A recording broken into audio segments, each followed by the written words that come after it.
तो hello everyone, कैसे हैं आप सभी। उम्मीद करते हैं मस्त होंगे, स्वस्थ होंगे और अपनी पढ़ाई कर रहे होंगे। तो इससे पहले हम लोगों ने जो है केमिस्ट्री 11th का चैप्टर नंबर 1 स्टार्ट किया था। आज हम लोगों के पास जो टॉपिक है वो है द्रव्य का वर्गीकरण। ठीक है, इससे पहले हमने द्रव्य का परिभाषा देखा था। द्रव्य का मतलब होता है जिसे हम लोग मैटर कहते हैं, जिससे हर वस्तु बनता है। तो चलिए आज इसका वर्गीकरण करते हैं कि क्या होता है और कैसे होता है। तो द्रव्य का वर्गीकरण हम लोग दो भागों में करते हैं। एक होता है शुद्ध पदार्थ, दूसरा होता है मिश्रण। शुद्ध पदार्थ को जो होता है आप फिर से जो है दो भागों में डिवाइड करते हैं। वो होता है तत्व और यौगिक। ठीक है, तत्व का मतलब एलिमेंट जो आपके पीरियोडिक टेबल में होते हैं, और यौगिक जो कंपाउंड आपके पास बनने वाले हैं। फिर इसी तत्व को जो होता है हम लोग फिर से क्या करते हैं, तीन भाग में डिवाइड करते हैं, जिसमें आपके पास धातु यानी कि मेटल, अधातु जिसमें नॉन मेटल, और उपधातु जो है आपके पास उपस्थित होता है। आप चाहते हैं तो यौगिक को भी आप जो है वर्गीकृत कर सकते हैं, सहसंयोजी यौगिक, आयनिक यौगिक। ठीक है, तो इसमें वर्गीकृत अभी हम लोग लिखे नहीं है। फिर जो मिश्रण होता है उसे भी हम लोग जो होता है दो प्रकार में डिवाइड कर सकते हैं। एक होता है समागी मिश्रण और दूसरा होता है हम लोगों के पास विषमागी मिश्रण। तो ये हम लोगों के पास जो होता है द्रव्य का वर्गीकरण होता है। इसके बाद चलिए हम लोग एक एक का परिभाषा देखते हैं कि क्या होता है। तो सबसे पहले हम लोग जो होता है मिश्रण से स्टार्ट करते हैं। तो आगे हेडिंग लगाइए मिश्रण। क्या होता है मिश्रण जानते हैं।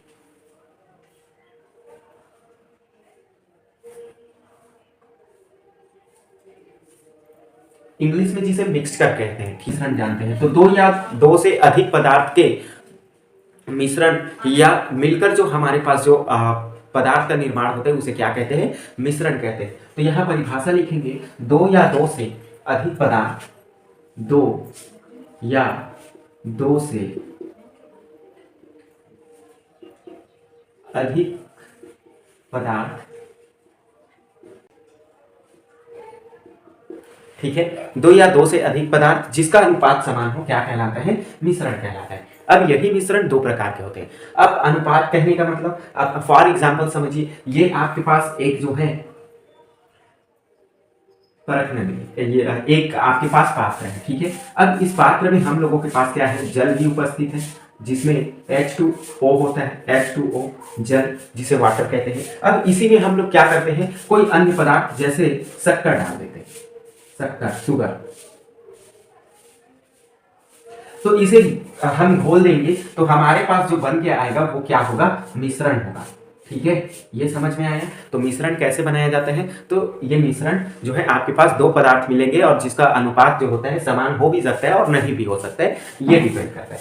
फिर इसी मिश्रण का जो होता है दो प्रकार होते हैं, तो उनके डिस्कशन हम लोग कर लेते हैं। चलिए यहां तक नोट डाउन करिए। चलिए आपने नोट डाउन कर लिया होगा। इसके बाद मिश्रण के बाद हम लोगों के पास जो होता है वो होता है समागी मिश्रण। तो क्या होता है समागी मिश्रण, ये देखते हैं। समागी मिश्रण जिसमें दोनों पदार्थों का संगठन जो होता है एक समान होता है। ठीक है, मतलब हम जो दो पदार्थ मिला रहे हैं उनमें दोनों के मिल जाने के बाद उसका स्वाद एक जैसा हो या दोनों पूरी तरह से मिक्स हो जाता हो, उसे क्या कहते हैं, समागी मिश्रण कहते हैं। एग्जाम्पल के लिए आपके पास नमक प्लस शक्कर का घोल या फिर नमक प्लस जल का घोल या फिर शक्कर प्लस जल का घोल जो होता है वो हम लोगों के पास क्या होता है, समागी मिश्रण का एग्जाम्पल होता है, जिसमें स्वाद आपके पास एक समान, मतलब जल है तो जल के टाइप दिखना चाहिए।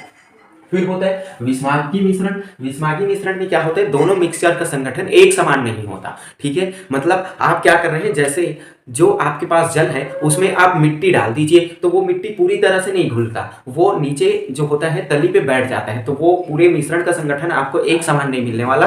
तो उसे हम लोग बोलते हैं विषमागी मिश्रण, जैसे जल प्लस मिट्टी का घोल, या फिर आप अन्य चीजों का एग्जाम्पल दे सकते हैं। फिर आता है यौगिक। यौगिक क्या होता है, वो पास होता है दो या दो से अधिक तत्व वाले शुद्ध पदार्थों का जो होता है वो एक निश्चित अनुपात में मिलकर जो है यौगिक का निर्माण करते हैं। अब यौगिक में आपके पास यूरिया एक यौगिक है जिसमें नाइट्रोजन हाइड्रोजन होते हैं। HCl को भी आप एक यौगिक मान सकते हैं, हाइड्रोजन प्लस क्लोरीन जो है मिलकर एक यौगिक एक निश्चित अनुपात में मिलेंगे और वो शुद्ध तत्व होते हैं। ठीक है, तत्व मतलब हाइड्रोजन और क्लोरीन मिलकर जो होता है आपके पास किसका निर्माण करते हैं, हाइड्रोक्लोरिक एसिड का निर्माण करते हैं। ऐसे ही आप जो है सोडियम क्लोराइड, पोटेशियम क्लोराइड, ये सभी आपके पास यौगिक का एग्जाम्पल होता है। फिर हम लोगों के पास तत्व आते हैं। तो तत्व आपसे पूछा जाए, एलिमेंट जिसे आप बोलते हैं, क्या होता है तत्व, तो आपको बताना है एक ही प्रकार के परमाणुओं से मिलकर बने पदार्थ को क्या कहते हैं, तत्व कहते हैं। मतलब ये जो है मार्कर आपके पास केवल प्लास्टिक से मिलकर बना हो तो उसे हम लोग क्या कहेंगे, जिसमें एक ही प्रकार का केवल प्लास्टिक का परमाणु हो